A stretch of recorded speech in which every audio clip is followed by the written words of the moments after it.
আমি আল্লাহ তাআলা যে আসমান জমিনের মালিক, আমি আল্লাহ তাআলা যে তোমরা যে বিশ্বাস করো, আমি ওই ঈমানদারকে দেখতে বলতেছি, এই ঈমানদারগণ, তুমি আমি আল্লাহকে ভয় করো। যদি বান্দা ভয় করতে পারো তাহলে বান্দা তুমি কামিয়াবি হইয়া যাইবা।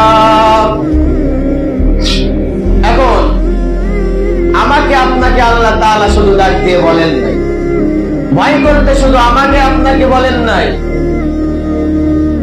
এমনকি যে নবী রাসূলরা ছিল, নবী রাসূলদের কোনো গুনাহ আছে বলেন? আমাদের নবীর কোনো গুনাহ আছে?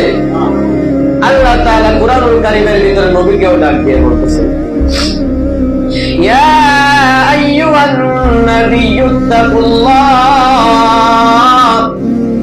ওয়ালা তুতি'ল কাফিরিনা ওয়াল মুনাফিকিন।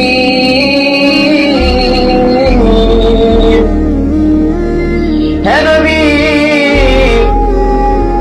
আপনিও আমি আল্লাহকে ভয় করেন। নবী গো, আমাকে আপনিও ভয় করবেন, আপনিও আপনার দিলের ভিতরে তাকওয়া আনেন। তাকওয়াটা কি? নবী, আপনি কাফেরদের অনুভক্ত হয়েন না, তাদের দলের ভিতরে বিভক্ত হয়েন না, আপনি মুশরিকদের দলের ভিতরে যেন না, তাদের থেকে দূরে থাকেন, আমি আল্লাহকে ভয় করেন, তাদের অনুসারী আপনি হয়েন না। ওয়ালা তুতি'ল কাফিরিনা ওয়াল মুনাফিকিন, আপনি তাদের কোন কাফের এবং মুনাফিকদের অনুসারী আপনি হয়েন না। আপনি আমি আল্লাহকে ভয় করেন, আপনার দিলের ভিতরে তাকওয়া আনেন। আর তাকওয়া এমন একটা জিনিস, যে জিনিস মানুষের অন্তরের ভিতরে থাকে, মানুষকে বোঝাইয়া বলা যায় না, কেউ কারোর তাকওয়া কেউ বুঝাইয়া বলতে পারবে না।